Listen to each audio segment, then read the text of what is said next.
So today I'm going to introduce you to Rumi. And afterwards we'll have our MLK discussion. You guys will have that. I will stay out of it. So let's begin with Rumi. Let me give you the dates. I seem to only have the birth dates, always. That's my problem. In fact, this time, I don't think I even have a birth date. Here.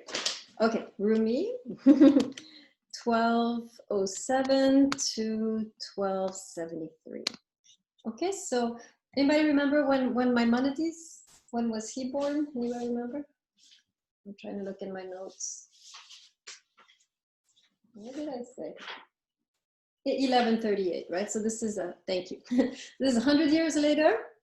We are still in the golden age of Islam. Right, this is the same context. Remember, actually, let me ask you, and maybe we can review. What characterizes the golden age of Islam versus the Middle Ages, the later Middle Ages that were happening in Europe? What is the contrast? Anybody remember?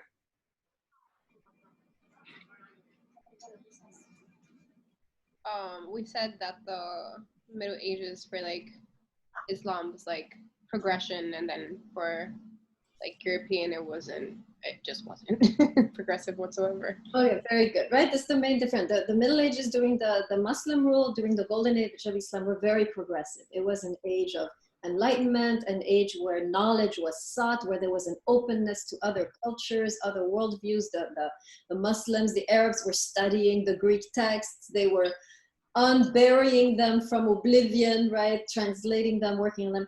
It was an age when the first hospitals were built, the first medical schools were built in southern France. Right now, in the southern city of Montpellier, this is one of the first universities which was created during the golden age of Islam, right? So, and also there was religious tolerance, more or less, right? It depended.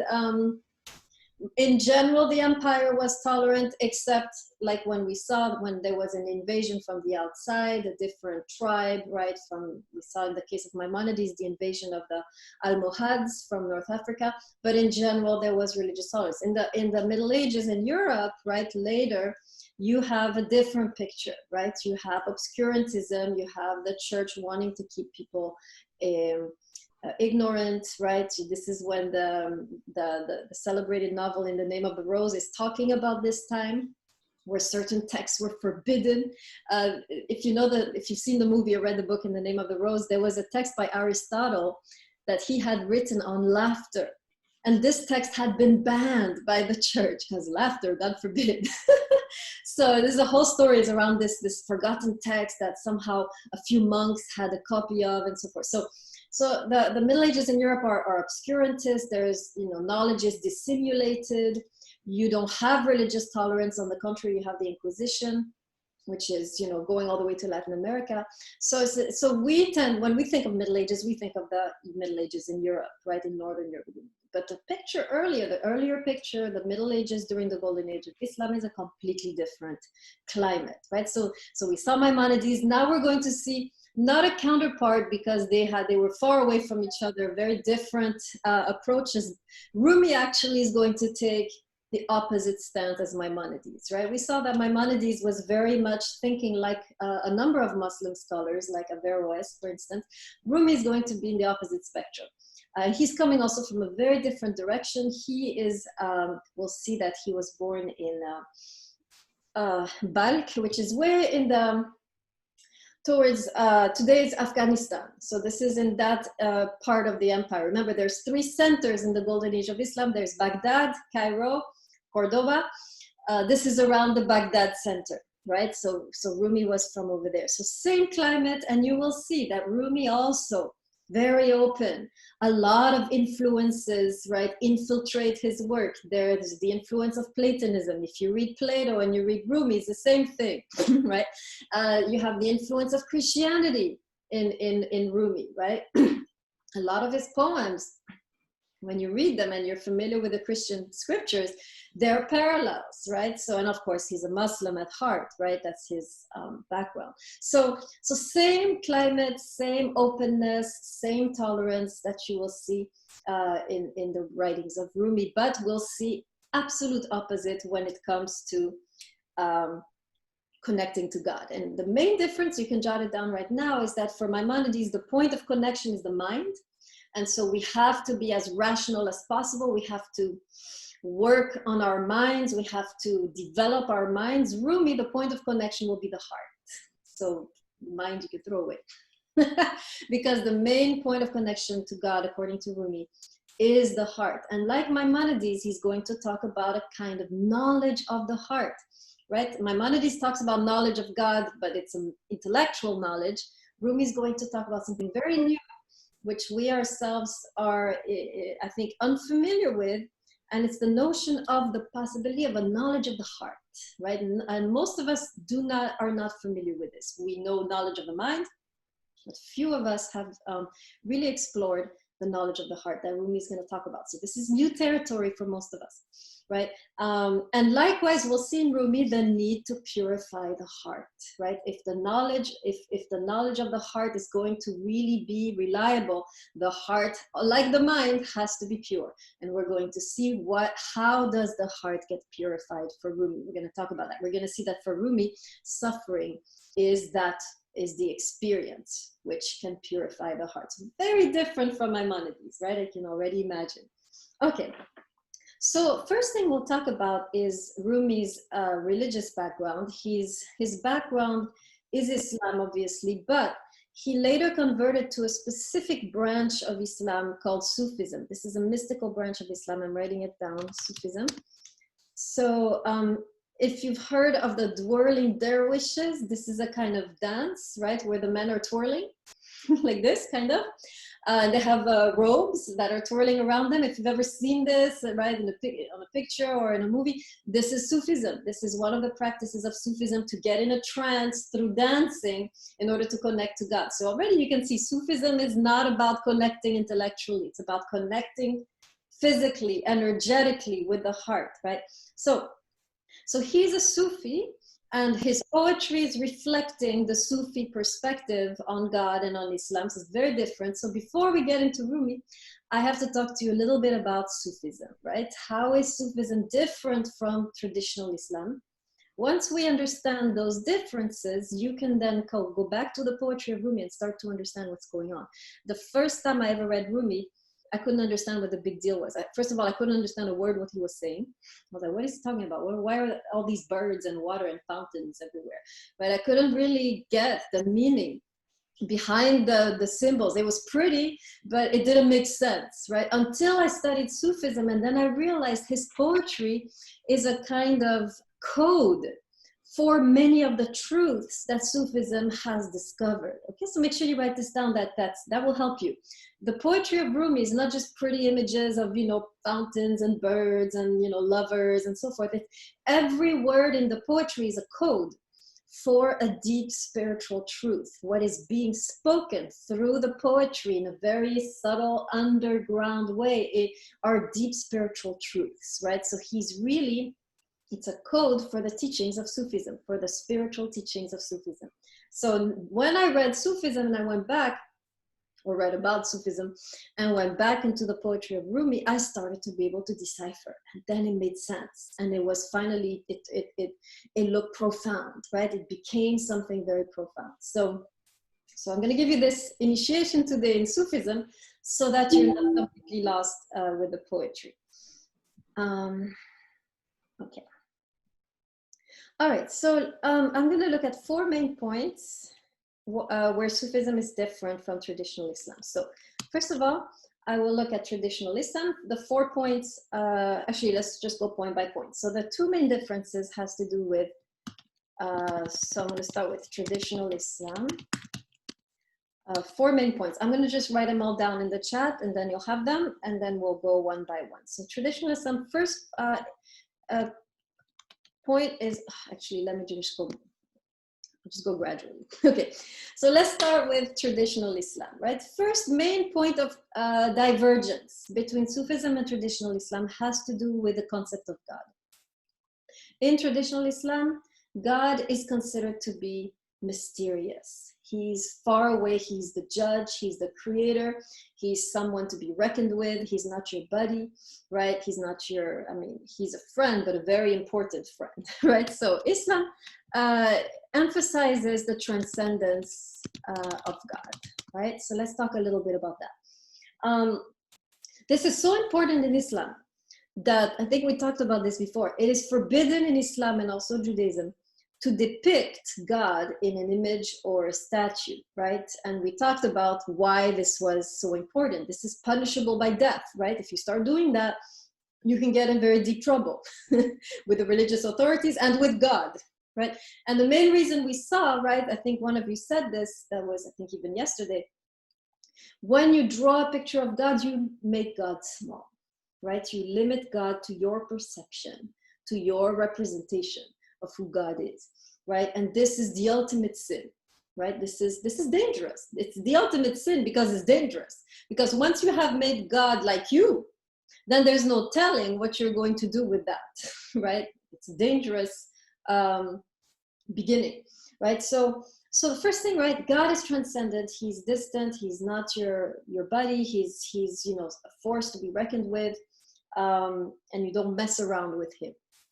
Okay, now Sufism is going to emphasize the opposite, right? So Sufism, point one, they're going to emphasize the proximity of God, right? Now, what's interesting is that Sufism is not inventing something new when it talks about the proximity of God, the nearness of God, right? Sufism is actually saying this is in the Quran.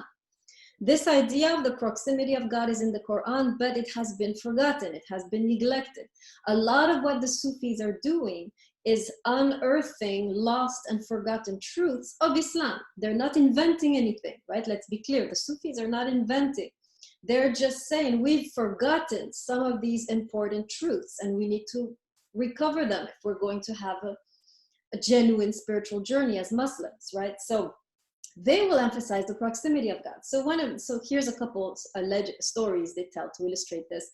One very, actually this quote is from the Quran itself. There's a beautiful saying in the Quran that God is as close to us as the vein which goes through our neck. Okay, that's how close. He's pulsing right there with the vein. Now, let's try and decipher this image. This is poetry, right? The Quran is a poetic work, right? It's not prose, it's poetic. So what can anyone explain to me? What does it mean that God is as close to me as the vein that goes through my neck? Anybody have any ideas what this could mean? What does this imagery mean?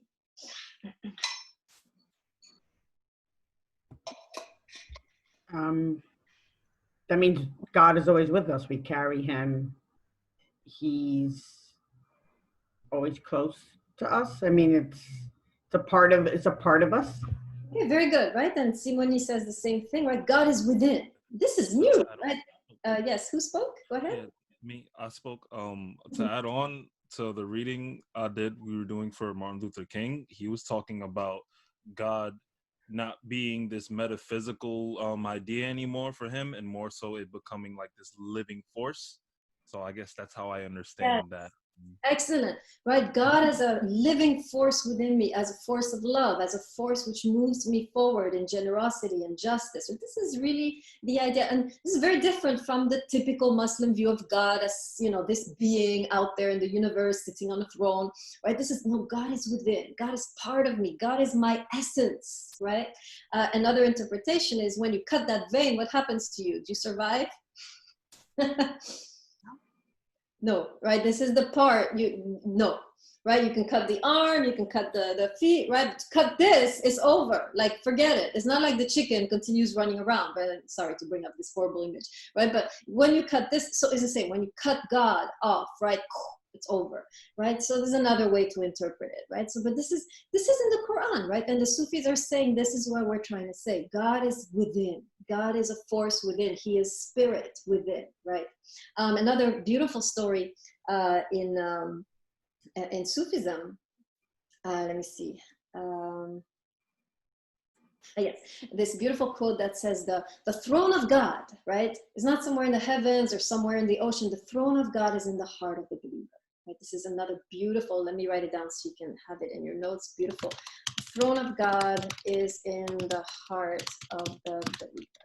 right? So in other words, God's dwelling place is not the heavens, it's not the earth, it's the heart, right? We are the dwelling place of God. If we are not hospitable to God, God has no dwelling place. God is in exile. God is lost and forgotten, right? We are the dwelling place. We are the place where God resides. Very profound, very Christian also, right? Sounds very, I mean, there are huge connection obviously between Judaism and Islam, but with Rumi, with Sufism, you begin to also see connections with Christianity, right? When Jesus talks about the kingdom of God is within, right? This is the same idea, right? God within. This is a new concept, right? It's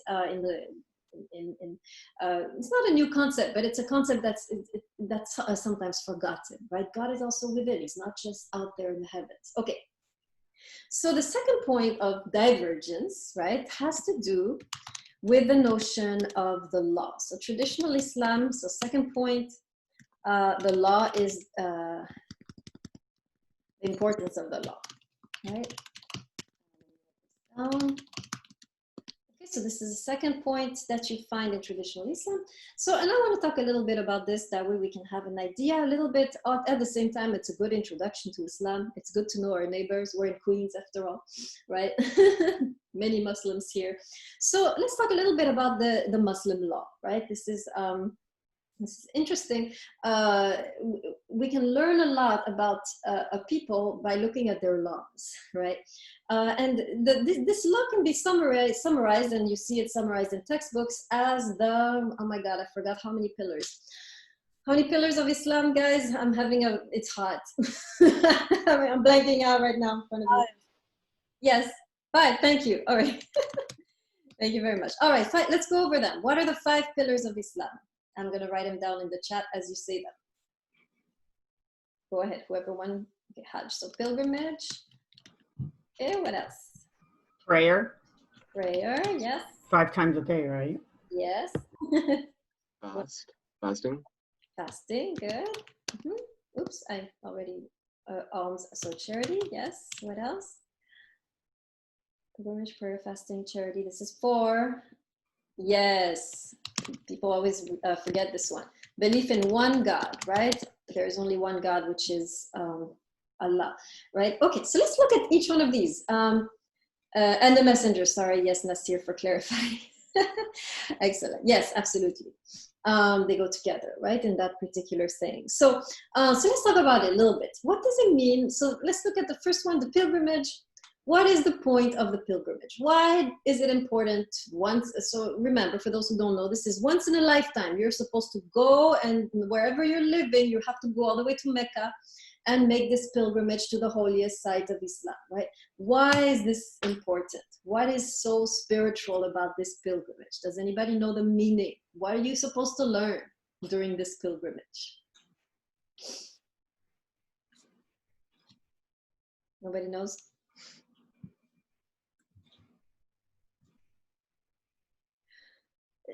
Why we talked about this with Maimonides, right? Leaving one's family behind. This is the same idea. Remember, Islam is one of the monotheistic religions. There are connections, right? So Maimonides talks about the importance of leaving behind one's household. We see Abraham, who is the father of both Judaism and Islam, leaving everything behind. What is, now knowing this background, what is the meaning of the pilgrimage?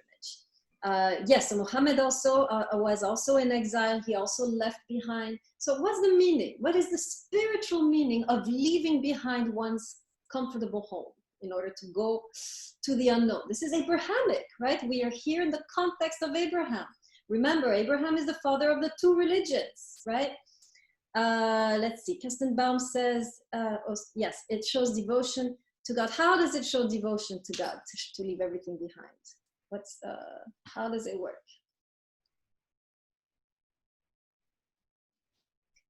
Explain to us, Kestenbaum, what you mean. Sure. So I think it's 2 different paths. One is on physical aspect, in the sense that you're leaving your comforts behind to go to Mecca, which is encompassing different aspects of the pilgrimage. It's not just you go there and you go back, but it's split up into different stages, and in each stage you're kind of experiencing a different sense of devotion and a different sense of self-improvement in following Muhammad in that way. So in that sense, it's a physical pilgrimage. It's also a spiritual pilgrimage, because you're saying that you want to receive the enlightenment that Muhammad received when he went on this type of pilgrimage of self-discovery. Okay, excellent. And the price of enlightenment is what Bernard is saying, right? Is the willingness to leave what you know, your comfort zone. This is the essence of spirituality, right? This is what, at least the essence of monotheistic spirituality. All three monotheistic religions, Judaism, Islam, and Christianity, have a central theme of exile, of leaving behind the comfort zone, right? If we know for Judaism with Maimonides, we know now here, and Christianity, of course, when Jesus says to his disciples, you must leave your fishing nets, right, and your families and follow me, same idea, right? The true spiritual journey always entails the courage to leave behind what you know for something that you don't know, right? And yes, and this journey itself, right, as Khan is saying, is a cleansing, right? You're detaching yourself from the comfort, from you're becoming more vulnerable, more dependent, right? By the way, the Hajj, the pilgrimage used to be different from today. Nowadays, right, people get on a plane, they go to 5-star hotels. There's a whole tourism industry around the pilgrimage to Mecca, right? Back in the days, right, you left on foot with no possessions. Right? And the idea was for you to learn to depend no more on your possessions, but on God's providence or on other people's graciousness, right? So this is also a way to cleanse yourself from thinking that your material possessions will help you, or your safety. The true safety, what the pilgrimage teaches, is that ultimately, right, we depend on God, right? We learn to depend on God and not on our own work or possessions through the pilgrimage, at least in the way it used to be done, right? Okay, excellent. Wow, we spent like an hour on this. Let's move quickly to the other points. So the second pillar, prayer. Okay, so prayer, right, 5 times a day. Now, here's my question to you. Why 5 times a day? Why not just once or twice? Why 5? Why so many? Same thing in Judaism. 5 times a day, you will see some students praying at different times of the day, right, at Queen's College. So why 5 times a day? Anybody have an idea?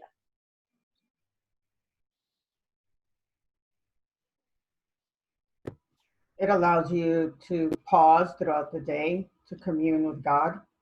Okay, yes, very good, right? It's very easy after the first prayer to become invaded by whatever is going on, right? So suppose you wake up and you have the first prayer, and now you're pure, you're holy. You go out, you walk into the subway, and you meet a bunch of, decrepit people there who treat you badly. And now you're again loathful and hateful, and it's time to pray again, right? And this is the whole day like this. You get constantly contaminated by your surroundings. And so hence the necessity to have several, right? The Muslims compare the 5 times of prayer as 5 times dipping into a stream of water to cleanse oneself, right? Throughout the day, we become polluted with what is happening to us and around us. And so we need 5 times a day to dip into this purifying stream, right? This is a purification of the soul, the body, 5 times a day, right? So that's another one of the pillars of Islam. The third one has to do with charity. This one's interesting. Why? So this is interesting because it's a law. It's not optional, right? In our civilization in the United States, charity is optional, right? You do it if you're an extra good person. In Islam, it's a law, it's normal, right? And it's the notion that, in fact, it's so important in Islam, this notion of charity. Not only is it a law considered normal to not hoard and to share, right? This is considered actually healthy and normal. But there's something interesting, right, about this law, in the sense that, and there's a saying in Islam which says that the money that you have not yet given is impure, right? Anytime you hoard the money, right, that money, and you're not letting it flow, right, you're hoarding, that money will become impure. I'll give you an example. This works very well, the metaphor of water. What happens to water when it has nowhere to go, when it's stuck somewhere? You want to drink it? What kind of water is it? It's stuck. It doesn't flow. It just gets caught in the, right? How? It pools and it's stagnant. Okay. Excellent. The water becomes stagnant, polluted, disgusting, right? Only when the water is allowed to flow continuously does it stay pure. It's the same with money. If you start to hoard money, it will become like that water, stagnant, impure. Wealth, right? Stagnant, impure, unless the wealth is continuously flowing through you back into the community. This is considered a healthy for the mind, for the spirit, for the body to continuously allow the money to flow through oneself. Of course, you have some money, right? You can be wealthy in Islam, but you always allow some of that money to flow out so that the money stays pure. If none of it flows out, that's when you have an issue, right? So you can have a big lake, fine, you can be wealthy with a big lake of money, but you need to have part of it flowing back into the community for it to stay. It's a very powerful idea. It corresponds to the idea in Judaism and Christianity of tithing, right? For those of you who've heard of it, right? In Judaism and Christianity, you give 10% of your money. Any money you earn, there is a trickle that goes back, right? Either to the church or the community, right? This is important. This is teaching us that one of the lessons of this is to teach us that ultimately the money is not ours, right? We have received. Everything is a gift, and so it is easy in that way to give back. Out of gratefulness for the gifts that God has bestowed on us, we give back. It's a sign that we understand that everything is a gift. There's so many meanings, right, associated with charity. It's such a healthy discipline to allow some of your money to trickle out back into the community, right? It teaches also detachment, by the way. It's quite hard to do that sometimes. You know, you have bills to pay and you're like, oh man, this has got to go. Where's this gonna go, right? Probably some perverted NGO, right? So you get or perverted, religious, but this is also, it's not just about where the money is going. It's you learning detachment. Learning that ultimately I depend on the creator and not on the money I make. And so I can detach. It's fine. It's easy for me to detach. Okay? Good. So let's look what's left in our pillars. Let me see. Prayer, charity, fasting. Okay, let's go briefly into fasting. What's important about fasting? Why do we fast in Islam? What's the point? Fasting is everywhere. Okay, yes, very good, Khan, right? First of all, you learn self-control. This is the idea that if you can control your appetites, your stomach, you can control the other appetites, right? The sexual appetite, the greed, money appetite. Any appetite will become more under your control if you can control the food appetite. This is a way to discipline oneself, to control, in general, one's passions, right? Very good. We'll see that Nietzsche doesn't like this idea at all when we get to Nietzsche. But it's healthy, right? This idea of learning to control oneself. Let's see, there's another, yes, very good. Another reason that is quoted in Islam is that we learn to feel what it's like to be hungry. We learn to feel what it's like to be poor. So to fast also teaches compassion, right? We've just finished the Ramadan, right? With Islam, a whole month of fasting. Same idea, purification, learning, right, to be compassionate with the poor, self-control, right? When you're not eating, also, you're more spiritually awake, right? It's another benefit of fasting. Okay, so now you have a little idea of the law, the importance of some of these rituals, some of these commands, right? And to be a good Muslim is really to surrender and to do these commandments, right? This is a way of becoming closer to God. Now, the Sufi is going to take the opposite direction, kind of.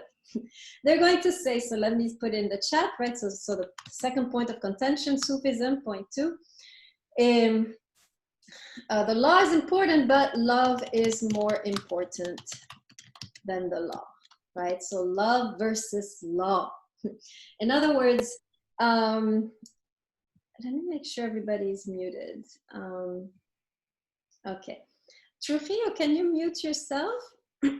You're coming up a lot on my screen for no reason. Okay, thank you. Okay, so coming to the notion of love, right?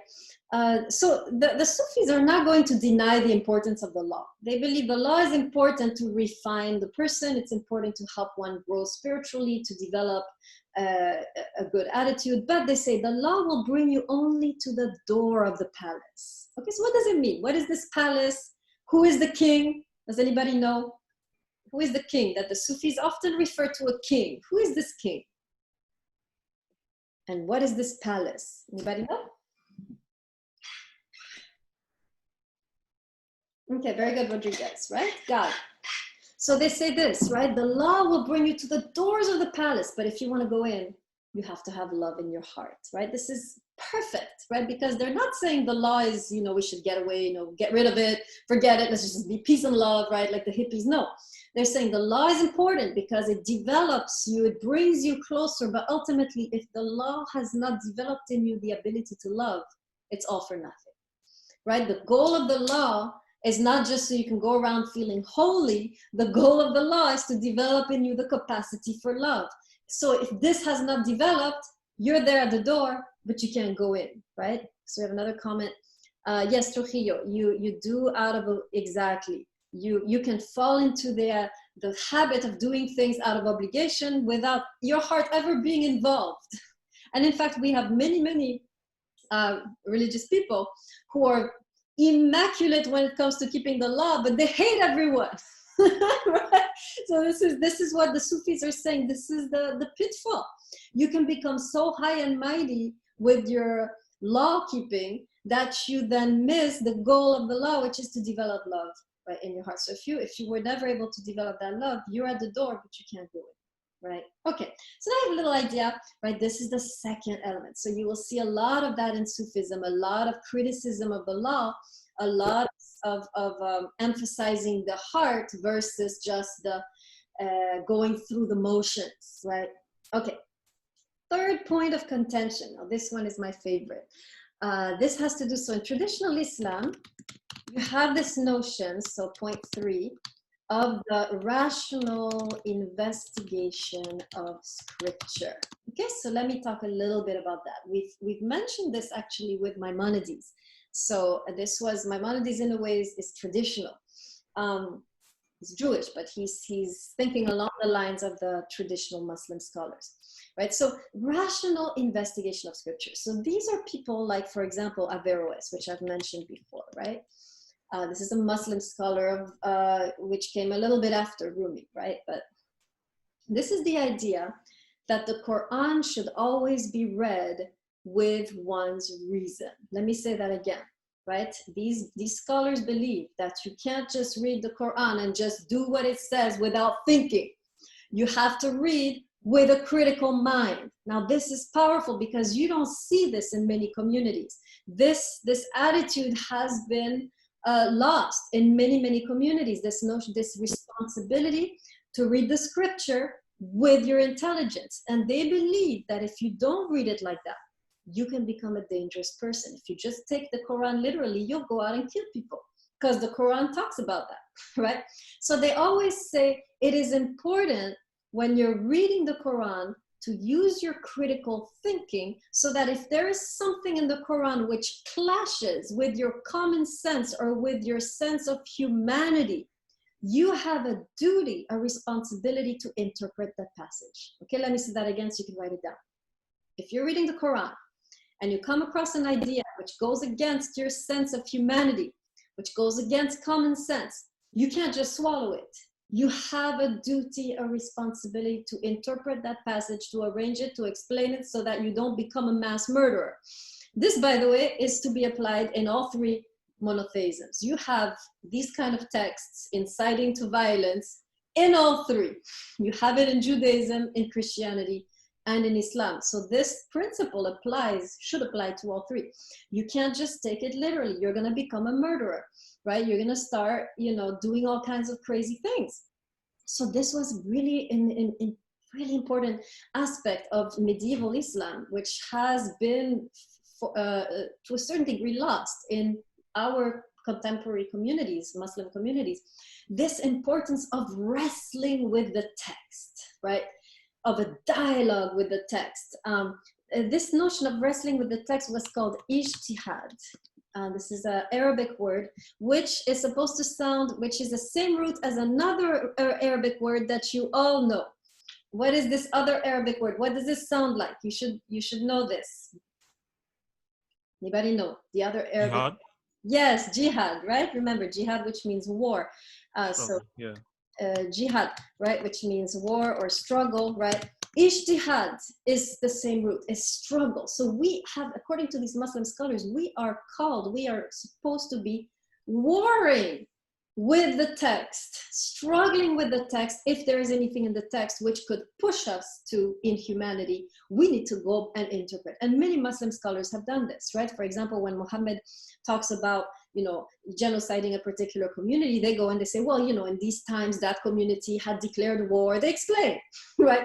So then you don't go out and genocide innocent communities. They explain what was going through the Prophet's mind, why this had to happen. That community was not the friendliest community. That community was threatening war, perhaps, and that's why, right, there is this incitement to violence. That's the work of interpretation, so that you humanize the text, right? And this was a duty. Now, not anyone could do it, right? Mind you, in Islam, you can't go around like, some complete moron and start, interpreting. You're supposed to have a good background. Like Maimonides was saying, the same idea. Maimonides, remember, said those who study metaphysics is not anyone.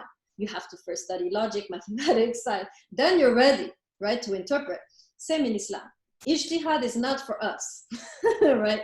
Ijtihad is for the scholar who is an erudite, who has studied, who knows his stuff. Now he has the intellectual power to interpret, but it was supposed to be a duty. You're supposed to read with your mind. And I read some of your papers. Some of the students who have a Muslim background, right, in the class, were talking about Job. I forget exactly who it was, but here she mentioned that in Islam, it is recognized that God gave us a mind. And so we're supposed to use it. Right? We're not supposed to walk around mindlessly, because this is a gift from the Creator. So if it's there, it has a purpose. We should use it, especially when we're dealing with religious matters, right? So this is a very powerful idea. By the way, if we were doing this today, I'm thinking in particular in Christianity, because Christianity is affecting a lot of our policies in this country, right? Gay marriage is an issue, abortion is an issue also.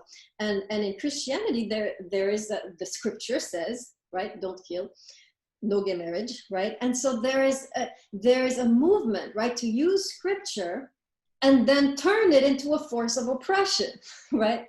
We know the case of this woman who had a miscarriage and then she ended up in court, right? Why did you allow this to happen? How could you let your baby die? And so forth, right? So we have, right, not taking any position for or against either one of these issues. What I am seeing is the climate of oppression that has been created because these scriptures are read without a critical mind.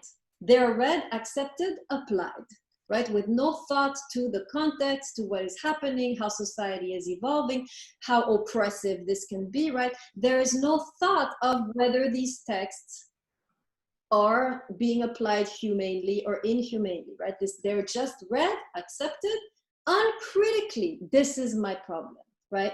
Why anytime a religious community takes a text uncritically and then imposes it on others, you are in a situation of repression, which is what ijtihad is trying to avoid, right?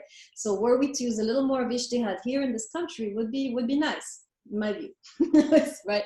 To really, yes, the scripture is saying this, but let's now see how we can avoid making these scriptures a tool of oppression. What must we do to interpret, to humanize, to make sense of these texts? I'm not saying throughout the Bible, I'm saying think, right? When you're reading this text, as to whether this text will be a source of oppression or a source of redemption. That's the question one should ask anytime one is reading the scripture. Is what I'm reading going to redeem, or is it going to oppress? And if it is going to oppress, I have a duty, according to traditional Islam, to interpret, to go deeper, to find a way to make that text redemptive and not oppressive, right? I'm not saying throughout the text, I'm saying do something with it, be creative. Okay, now, Sufism, opposite end of the spectrum, right? For them, the mind, you can take it out. No need for the mind when it comes to spiritual journey, because everything is happening in Sufism at the level of the heart. Now, this point is the most important point. This is the point I will zoom in the texts that we're looking at. So listen very carefully. to the following few sentences, right? Remember how Maimonides said that, you know God through the mind, and the mind is the vessel through which you receive the divine light and so forth. In Sufism is the heart, right? The heart is, remember, the dwelling place of God. It is through the heart that you can connect to God. Now, of course, the heart has no thoughts, right? The heart is not going around thinking thoughts, but the heart is going around feeling feelings, right? So there's something, listen very carefully to this, because this is important. Just like our thoughts can know, our feelings also can know. This is new information. We are not used to this. We are used to knowing that our thoughts can know, but we're not used to thinking that our feelings also can have some truth content, right? Yes, Khan, very good. It's a kind of intuition, but it's not up here, it's here. You know here that there is something, but you can't explain it with this. You can only feel it and know deeply in your heart something that is difficult to share, to be honest, right? The thoughts you can share and explain, right? But the heart is different, right? So yes, Trujillo, it's a kind of a, yes, you can say the soul. Although the soul is something somewhat different, because it's the part of us in Islam which survives death. So it's a little different because the heart is still physical. It's part of the body. It's part of our humanity. It's not immortal, right? But it's just a different organ, right? So let's see. Kestenbaum says, so whereas knowledge of the mind focuses on being rational, knowledge, yes, exactly, right? The knowledge of the heart is happening through feelings. Your feelings can know, right? This is powerful, because we tend to think, oh, I just have a feeling, it doesn't feel reliable. We tend to distrust our feelings in this society, right? In our civilization, which is very Western and rational, we only trust our thoughts. We don't trust our feelings. Little do we know that our thoughts can be just as messed up as our feelings. We know this from Maimonides. We have prejudices, we have, narrow minds, we have falsehoods, right? So thoughts can really be, the thoughts are not necessarily going to be connected to the truth. Is the same with feelings. Yes, we can have messed up feelings like resentment and confusion and general toxicity, right? But if we have a pure heart, like we have a pure mind, then we can have very powerful feelings which are connecting to the divine, right? So yes, in general, most of us, when you look into your heart, there's a lot of confusion and clutter, and there's a lot of toxicity. And yes, in that context, no, your heart's not going to know much. Your heart is not going to be able to feel much because it's so cluttered. It's the same thing as here with the mind, with Maimonides. Our mind sometimes so cluttered by prejudices, by falsehoods, by rigid ideas, with no room for divine light. It's the same with the heart. Our hearts sometimes are so cluttered, there's no room for us to connect to the divine. And so that's why Rumi is going to talk to us about uncluttering the heart, right? Purifying the heart so that we can then receive this divine light and feel it in our hearts rather than see it in our minds, right? So this is very important, right? With the Sufis, so this is my third point, right? So Sufism, instead of the rational investigation, you have the knowledge of the heart, right? So the importance of feelings versus the importance of thoughts, right? So we'll come back to this obviously in detail, but I wanted to give a quick introduction. The last main distinction, just to finish off, the fourth distinction has to do with the notion of jihad, which is, remember, holy war. In traditional Islam, this holy war has often been waged against a physical enemy, especially during the time of Muhammad, when the religion had to be spread and it was a political thing. It was associated with political conquest. So jihad came to mean the war against the human enemies, the infidels, the enemies of Islam and so forth. Sufism is saying, well, actually the true enemy is within, right? The great Satan is within. The heretic is within. The enemy of Islam is within. We are really, the true fight is happening within our hearts. This is where we wage the fight between good and evil. So it's not even about fighting outside. Let's first begin the war within, right? So that's the other main distinction, right, between Sufism and traditional Islam. Okay, so Any questions on anything I said so far? Are you seeing kind of the main differences between Islam and Sufism? Any questions before I go to a few words on Rumi?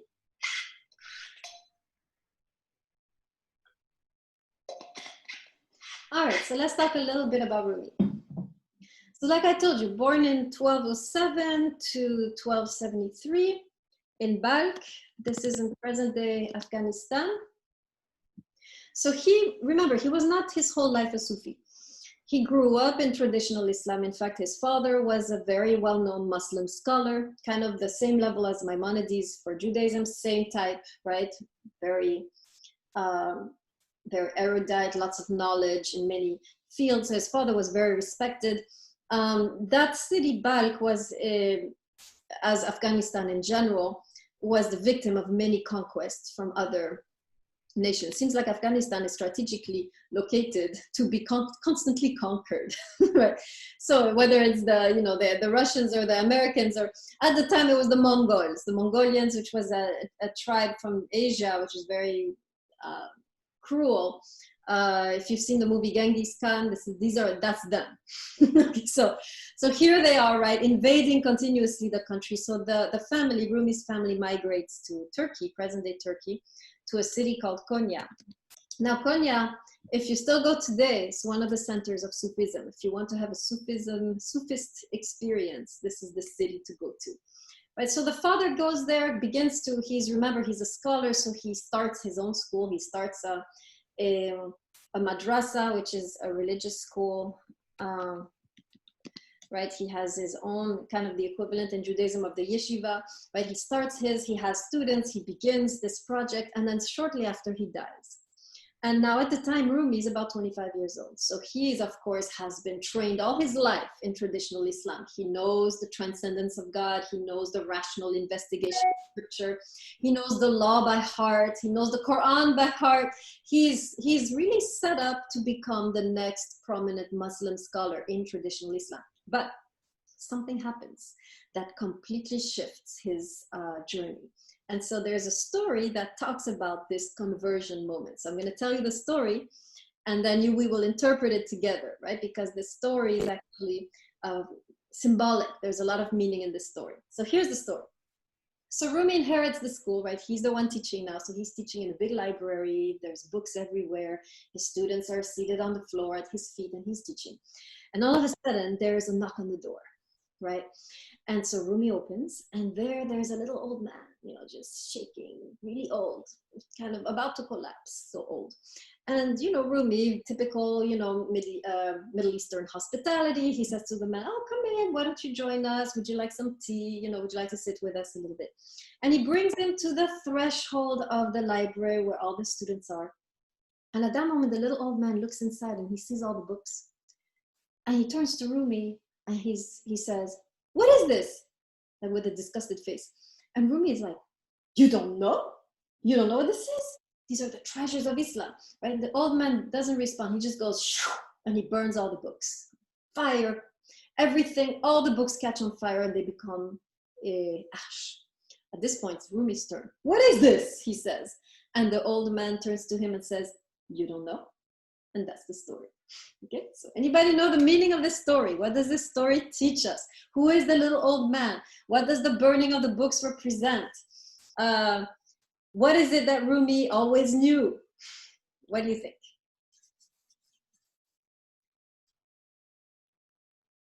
So let's start. Who do you think the little old man is? Or what do you think the burning of the books means? Okay, yes, very good, Cancino, right? This is the main idea, right? The little old man is the one who will initiate Rumi to Sufism, right? He's an old Sufi master whom Rumi will follow, Shams Tabriz. He actually has a name. He's a historical figure. You can Google him. And this burning of the book symbolizes that you think you can find God through the mind, through the studying of scripture, through the rational investigation, but actually you're losing your way. The true path is the path of fire. Passion is the path of the heart. That's the meaning of the story, right? Stop looking with your mind, Start looking with your heart, because your mind will get lost, but your heart will show you the way. Let me say that again, because this is very important in general. As far as the spiritual journey is concerned, stop looking for it with your mind, because your mind will get confused. If you're looking for certainties, for clarity, for things to make sense, it's not going to work. The mind is not a proper guide. And that's why for the Sufis, we have to turn to the heart. Only the heart truly will know what is the next step, where to go, which direction to take. And we have to begin to learn to listen to the heart and not to the mind when it comes to the spiritual journey, right? Okay. Any questions on anything I said? I've said everything I had to say about Rumi. Yes. So Cancion says the belief shouldn't be held in, oh, sorry, we saw that already. I thought I saw that. Okay, very good. Good, okay. So let me stop the recording.